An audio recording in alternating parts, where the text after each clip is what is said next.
Hello, everyone. Happy Saturday and Ramadan Kareem.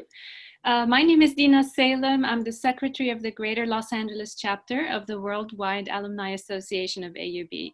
And thank you all for joining us today for today's webinar, A Ramadan Outlook on Intermittent Fasting.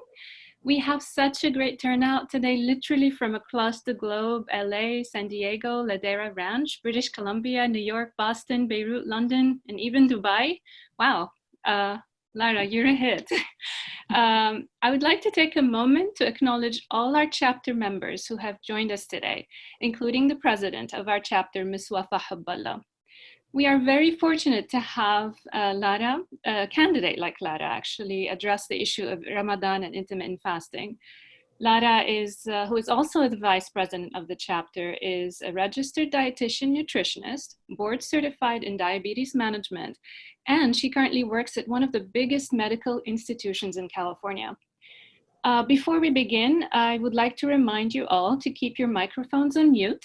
You will have a chance to ask questions during the Q&A session, either by dropping Lara a line in the chat box or by raising your hand. And without further ado, Lara, I'll hand it over to you. Thank you, Dina, for the nice introduction. Thank you, everybody, for calling in. I'm very happy to have you all on board. I hope this webinar will be informative as well as fun for you all, and I promise you to go through all the questions at the end. So we will be starting now, and Ramadan Kareem for everybody who's fasting. So today we'll be talking about the scientific overview of intermittent fasting and Ramadan fasting. So in other words, we'll be talking about the health benefits of fasting. And Ramadan fasting is a form of intermittent fasting, as we will speak about it more in details. So before I talk about different studies, and I would like to start with a small closure that I do not represent any institution in my talk. This is all within my own capacity, and all my scientific data is from the National Library of Medicine. So before we discuss different studies, I would like to speak about the energy metabolism. So this is an important point, so we know what's going on in our body when we fast.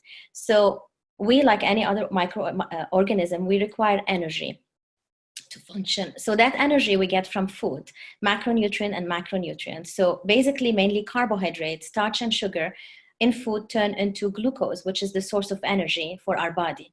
But for our cells, whether brain cells, muscle cells, organ cells, get the glucose they need, we require insulin. So it's a hormone that we need for being healthy, to get the glucose, the energy we need. So we can't get that glucose from food right away into our cells. We require insulin that helps move the glucose from the bloodstream into our body cells. So there are 5 types of feeding / fasting: the normal feeding with no restriction, the calorie restriction, the intermittent fasting that we'll be talking about more in details, and Ramadan fasting, which is a form of intermittent fasting, and prolonged fasting and starvation, which is more than 24 hours. And that would be like the more extreme form of fasting. So in the Ramadan perspective, intermittent fasting, it's an intermittent fasting practice by millions of Muslims that entails a major shift from normal eating into nocturnal eating. So it's an intermittent fasting time, but the time depends on the lunar calendar and the time of the day where we break the fast. So it's the state of intermittent liver glycogen depletion. What's that? What is glycogen? So I did speak about glucose, how we require glucose as a source of energy. We get that from the food. So we eat, we get glucose, the insulin transport that glucose into our cells. So what happens when we fast? Since we're not eating, we're depriving our body from that main source of energy, which is glucose. So in the first few hours of fasting, the body starts breaking down glycogen, which is a form of glucose found in our liver and muscles.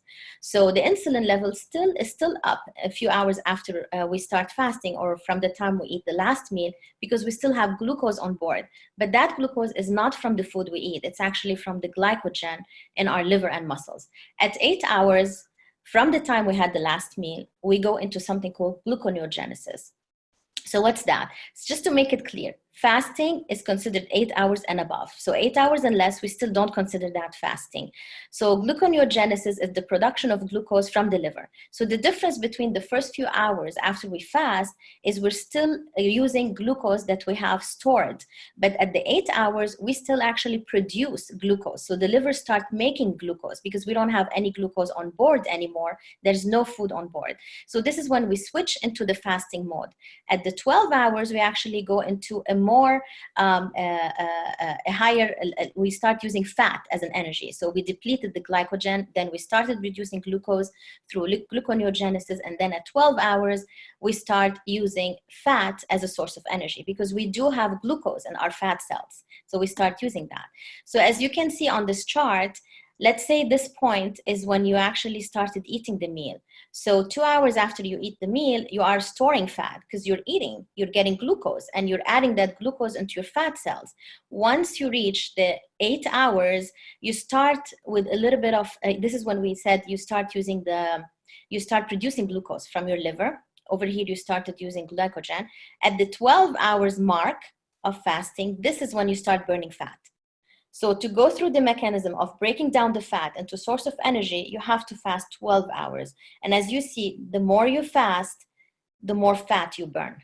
So that's a very important point. And so what you're really doing is you're giving your body a break from producing insulin and from switching into a fat breaking mechanism. So intermittent fasting can help with weight loss, but there are other factors to take into consideration. The calorie consumption, the time you break the fast, your own metabolism. Are you on a certain medication? Are you an athletic that requires to eat frequently? So it's not a white or a black. It's not like it's good or it's bad. It depends on each patient. It depends on the type of fasting and the time you break the fast. So the reason it's good, even if you will see in down the road in the upcoming slides, even if you don't lose weight, you still get some health benefit from fasting. So as we spoke, sugar can enter the cells with insulin. So insulin brings the sugar into the fat cells and keep it there. So between meals, when you're snacking, if you're not snacking, you're giving your body a break from producing insulin. So that's the most important key. Why you lose weight and why it's good for your health is because you're giving your pancreas a break from producing insulin because you don't have glucose on board for the insulin to transport into your cells. So we lose weight if we let our insulin level drops. So the entire idea of intermittent fasting is to allow the insulin levels to go down far enough, long enough, so we can start burning off our fat. So that's the point. So this chart shows you, this is the insulin level and relevant to glucose level. So as you can see in nighttime, you're not eating, you're basically fasting. So your glucose level is steady because there's no glucose on board. There's no food on board. Nothing is being converted to glucose except your liver produce within the normal range. Then your insulin level is low because you have nothing to transport from your blood into your cells. After the first meal, every meal, as you can see, with every meal, you have glucose on board, then you have a higher insulin production. Every time you have an insulin production, you're pushing your pancreas to produce insulin, which is a normal mechanism of the body. But giving that pancreas a break from doing that, you start using the fat if you want to lose weight. So as you can see, the insulin level goes up after each meal, the insulin production, and then it slows down when we don't eat. That's another graph showing that even a small reduction in insulin, so even if you fast, like we said, 8 hours, preferably 12 to go through ketosis, you still break fat. So even if you fast in Ramadan, you break your fast, we are breaking our fast late now. We're probably, I'm including myself, eating a lot of calories, fat and sweets, and we may not lose weight, we may put on some weight, but you're still helping your body during the 16 hours to go through lipolysis, which is healthy for your body to give a break for the pancreas. So the new research findings, not all intermittent fasting are the same. The most effective and sustainable, and this is from an article from Harvard Medical School, it's when it's combined with a plant-based Mediterranean style diet. So you fast and then you eat a healthy diet high in healthy fats, monounsaturated fat, salmon, olive oil, avocados, and plant-based, 65% to 70% is plant-based, you get even more benefit. Also, another factor to keep in mind is the timing you fast. The timing of fasting matters. Are you breaking the fast at 10 or you're starting your intermittent fasting at 4 p.m.? So Circadian rhythm. This is a very important biological mechanism in our body. It's basically our day-night cycle. So our metabolism has adapted to daytime food and nighttime sleep. And nighttime eating has been very much associated with many, there's many evidence that it's linked to higher risk of obesity and diabetes. So like I said, we get the benefit of fasting, we break the fast, but then the later we eat, the higher the risk of diabetes and obesity if we don't watch what we eat. That's the key. Microbiome. Why am I talking about microbiome? So what is microbiome? It's the genetic material of our microbes, bacteria, viruses, fungi, protozoa. We all have our own microbiome, just like we have our genome.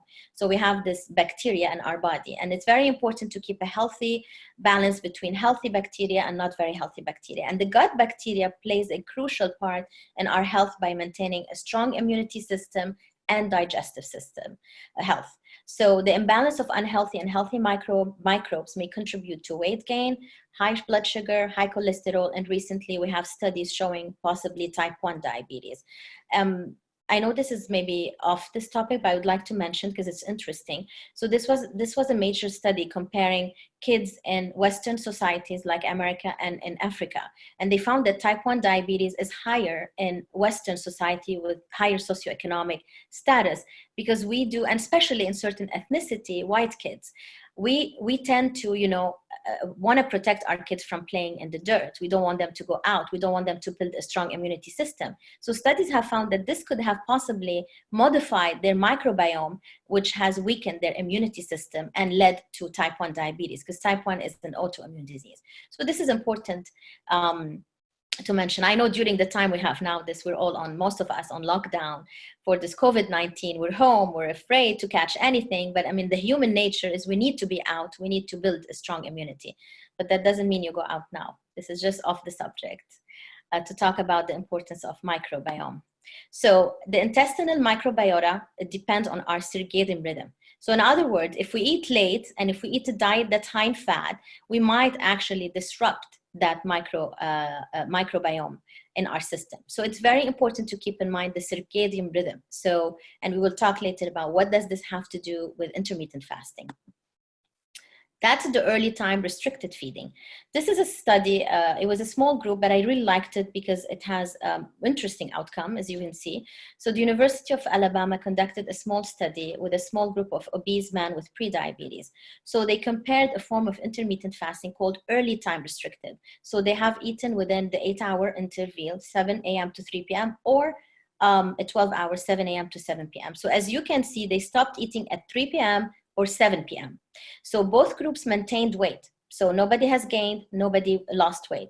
But after 5 weeks, the 8-hour group, which has fasted obviously for 16 hours because they have eaten within the 8-hour interval, has lowered their insulin level and significantly improved their insulin sensitivity, which is the response of the cell to insulin, how we respond to insulin. We need to have a strong sensitivity to insulin, not resistance. And another really good point that I really liked is it lowered blood pressure. So for men that are obese with prediabetes, when they fast for 16 hours, there's a chance that they will lower, that will help lower their blood pressure and improve their insulin sensitivity, even if their weight doesn't change. So again, it's not just about weight loss. There's a lot of health implication, health benefit to fasting. So just changing the timing of the meals by eating earlier in the day and extending the overnight fast significantly benefited metabolism, even in people who didn't lose 1 pound of weight. So as you can see, it's not just the weight loss. This is a very interesting study published also in NIH. I really liked it because the results are really fantastic. Intermittent fasting from dawn to sunset for 30 consecutive days can be preventive against cancer. So this has been done in a similar way as Ramadan. They fasted from dawn to sunset, exactly what we do, and for 30 consecutive days. So it's a murine study, which is an animal study, certain type of rat, very similar to human. So it showed that disruption of circadian rhythmicity could lead to cancer and metabolic syndrome. So this study was done on healthy subjects, and they fasted, like we said, for 30 days from dawn to sunset. So the fasting, they collected the serum samples for before the fasting, at the end of the 4th week of the fasting and 1 week after the 30th day of intermittent fasting. So what the result has shown, and again, this is like a 10-page publication, so I tried to summarize it in just one slide. So the results showed that 30-day intermittent fasting was associated with anti-cancer serum proteomic signature, DNA repair, and regulation to our immunity system and cognitive function. So we just learned that it helps lower the blood pressure. Now we are finding that it has anti-cancer benefit. It helps with the cell regeneration, that's DNA repair, and possibly improve the immunity system. And I have more exciting news as we go forward about the cognitive function as well. So again, another publication, the effect of intermittent fasting, calorie restriction, and Ramadan intermittent fasting on cognitive performance in adults during exercise. So you might see the word IF, that's intermittent fasting, RIF, that's Ramadan intermittent fasting, and CR is calorie restriction. So we do know about the benefit of exercise. It impacts the brain functioning, but we don't have enough information on intermittent fasting with exercise. Is it helpful or not? But we do have that data here. So moreover, depending on the type of intermittent fasting, cognitive function and physical performance could be either improved or negatively impacted. But this study has shown that calorie restriction was associated with impairment in cognitive function versus intermittent fasting or Ramadan intermittent fasting significantly improved the cognitive function of people in exercise. So intermittent fasting is more beneficial than calorie restriction when it comes to the cognitive performance at rest or during exercise in adults. This would be an exciting study for our fellow women on this forum. It has shown, let me read the title again here. So intermittent fasting protects against deterioration of cognitive function, energy metabolism, and dyslipidemia, which is high cholesterol, high lipid panel, and an Alzheimer's disease-induced estrogen deficient rat. What does it mean? So this is a study done on rats, and it's really, they injected them with Alzheimer or non-Alzheimer. So they divided them into groups.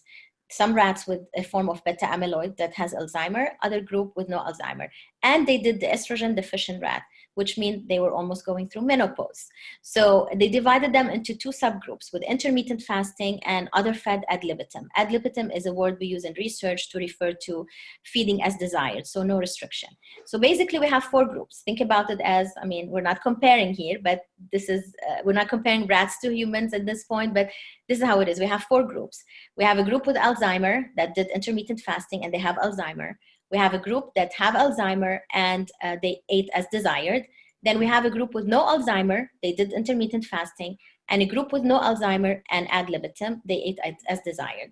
So the ones who were fasting, they ate within 3-hour period only. So obviously they fasted for 21 hours. And each group included 10 rats and they were fed high-fat diet. So this is a high-fat diet, even for the ones in intermittent fasting.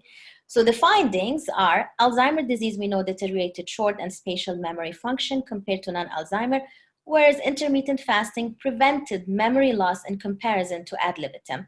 Alzheimer's disease impaired not only the cognitive function, but also disrupted energy, glucose, lipid, and bone metabolism, versus intermittent fasting protected against the deterioration of these metabolic parameters. And also cortisol level, which is stress hormone, were increased by Alzheimer's disease, but decreased in intermittent fasting.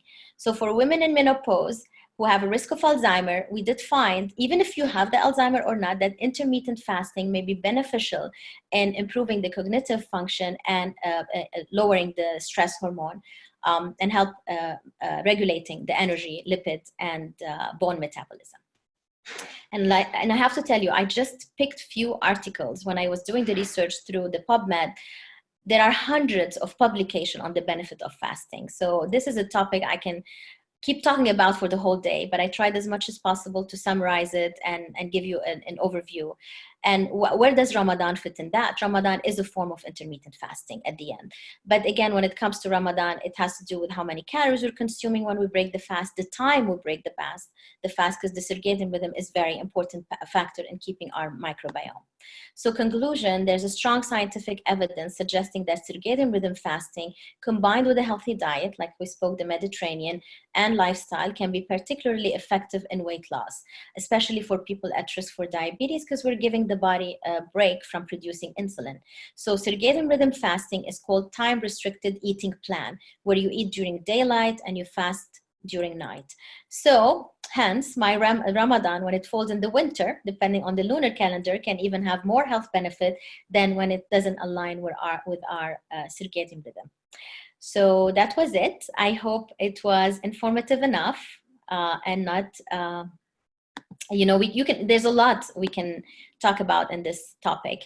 So I will pass it on to Dina now, and I'm ready to answer your questions. Well, that was really helpful and very relevant, not because it's just Ramadan season, it's just because intermittent fasting is really a lifestyle for a lot of people.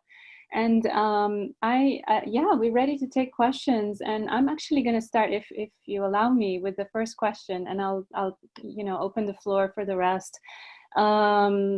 So you had mentioned at one point that with the drop of insulin, it's that when weight loss starts happening, hence the intermittent fasting and the drop of insulin. However, there's another diet that's going on lately, is that people actually snack on small meals throughout the day, like 6 small meals, and then that actually naturally will keep their insulin levels high. However, they do experience weight loss. So how do you reconcile those two methods? Thank you, Dina, for the question. So again, I like to call it a lifestyle more than a diet. And when it comes to losing weight, you can gain weight by eating 6 small frequent meals or snacks, or you can even lose weight. At the end, it all depends to the caloric consumption, if you're creating that energy deficit. So for athletic, they have a different kind of metabolism. They're burning off glucose constantly and glycogen from the muscles. So that's why maybe it's more beneficial in performance to be eating small frequent meals. But it doesn't mean that intermittent fasting does not have any health benefit. We did review the slide about the cognitive function. But in that group of people, I would say eating small frequent meals may be more beneficial than somebody who's not athletic, because they're burning off glucose much faster. Thank you. Thank you. My pleasure. Would you like me to read the questions, Lara? Yes. Yeah, please. I have a question from Carla, and she is asking, how do you mix fasting with keto? Would you recommend it? A good question. Yeah, I mean, this makes me smile, because I do see that in my clinics as well. Patient coming, like they're excited, they lost 30 pounds, but then they have a cholesterol level of 400 and an LDL of 200. So I am not necessarily against cutting down on carb. Absolutely not. I mean, for a lot of people with insulin resistance, it is good to cut down on carb because you give your body a break from insulin. But I don't necessarily recommend a ketogenic style, which is very, very high in fat. So the ketogenic diet is based on 75% fat. People are having butter in coffee and whipped cream in coffee. I mean, these are all saturated fat, and we still know that it blocks the artery. We have a cardiothoracic surgeon, Bassam, here. He can speak more about the effect of saturated fat on our heart health. But you can do low carb diet with intermittent fasting, and it's definitely more beneficial, like I spoke, because you're giving really your pancreas a good break from producing insulin. Awesome. I have a question from Adib, and he's asking, what is the minimal period in terms of days per week for the intermittent fasting to be beneficial? Very good question. We don't have data about the time, how much. I mean, the more you do it, we do have data on 30 days. You can go 30 days fasting and you'll be fine. You want to do 1 day, you want to do 2 days, 3 days, great. And like I said, it's all about what you consume and how much you give your pancreas a break. You want to do 4 or 5 days, go for it if you can, or maybe it's for a lot of my patients, they do it as it's a lifestyle. They are on intermittent fasting constantly. They stop eating at 4 p.m., 5 p.m. So it's not harmful to do it on a daily basis, and it's not harmful, and it's not beneficial to do it only once a week. Yeah.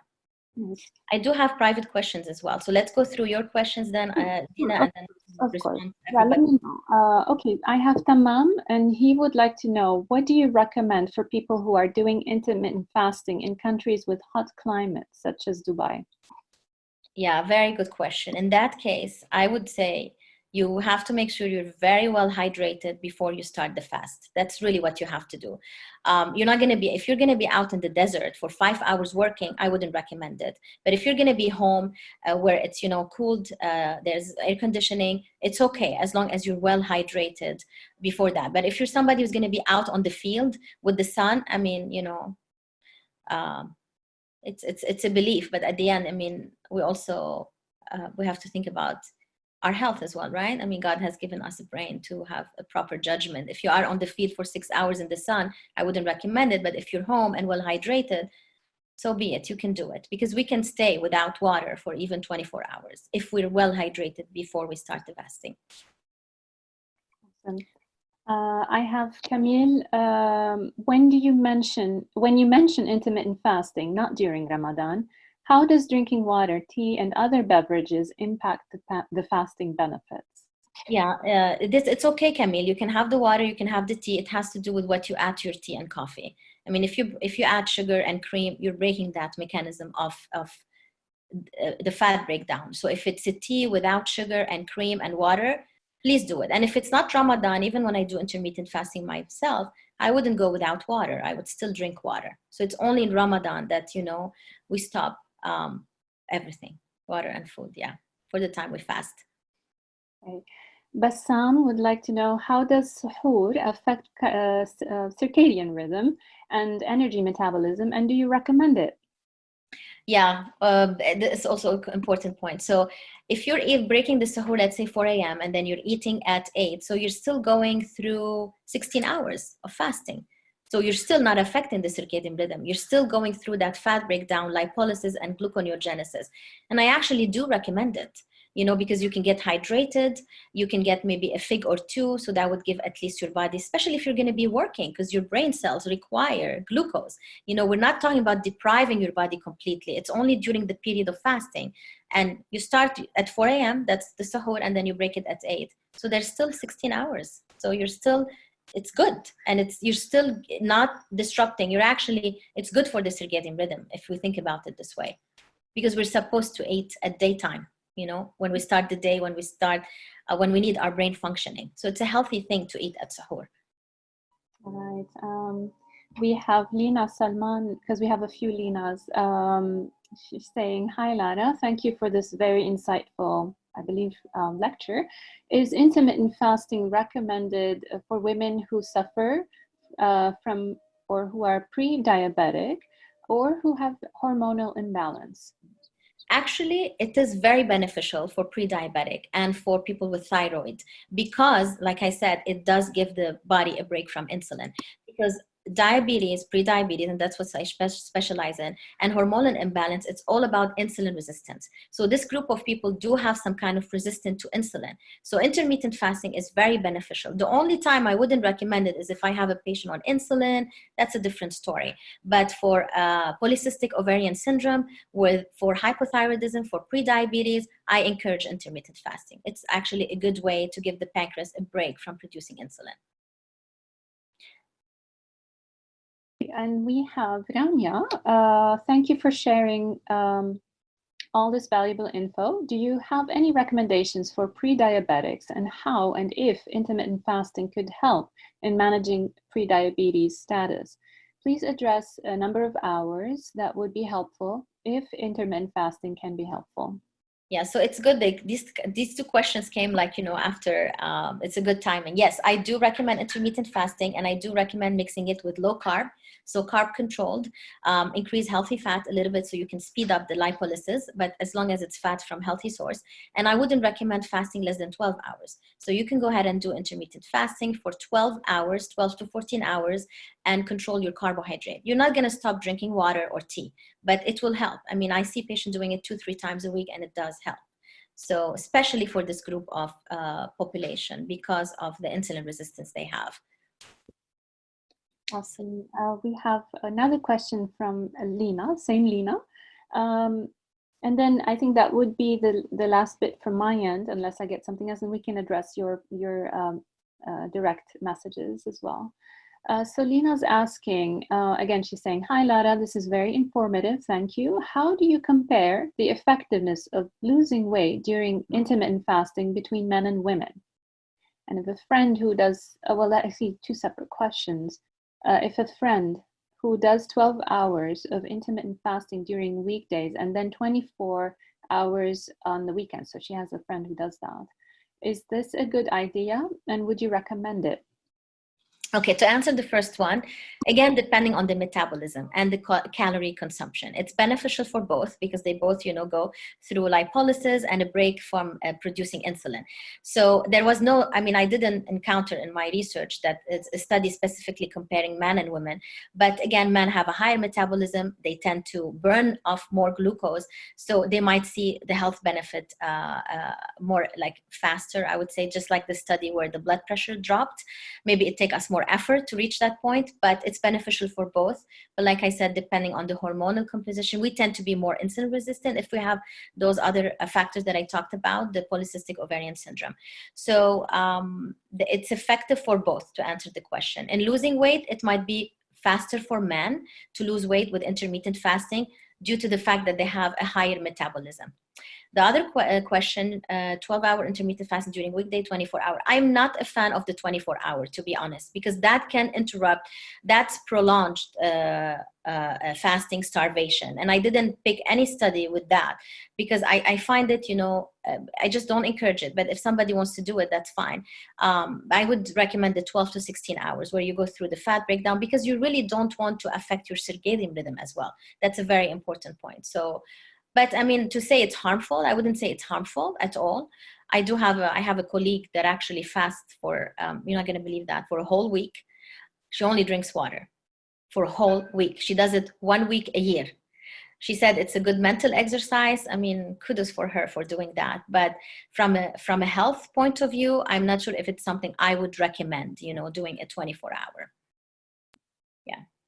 I actually do have a couple more.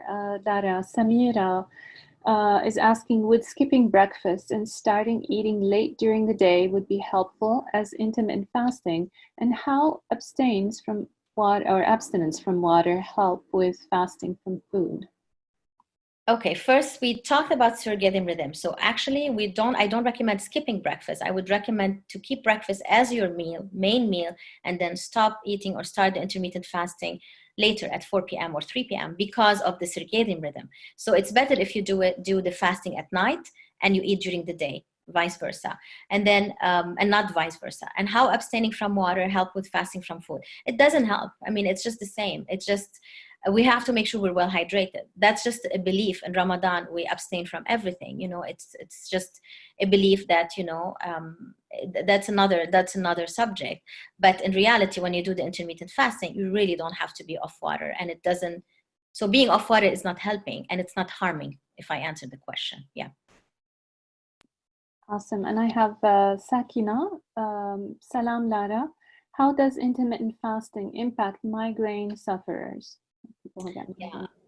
So, I did have one of those days where I had a really severe migraine a week ago when I was fasting. And usually it just happened once and it wasn't pleasant. I didn't encounter a study particularly on migraine and intermittent fasting, but I would say if you have something, if you constantly suffer from migraine, and it's intermittent fasting is actually causing it, then don't do it. But if intermittent fasting is helping you, maybe your glucose goes up and that can aggravate the migraine. It depends on what you eat. So it really depends on your situation. You can try it. Like I said, eat during the day and then fast at night. You might have, your migraine might improve because you probably don't have a high sugar if that's related to sugar, or maybe there's no relation in your case, or it might not help. But I would say take some medication before you start the fasting. Make sure you're well hydrated, because a lot of time we get those migraines if we're dehydrated as well. So make sure you're well hydrated, make sure you take some pills, and then see how it works. Yeah. Actually, Samira does have a follow-up. She says, sorry, I meant combination of water and food together compared to food alone with respect to effect on body organs.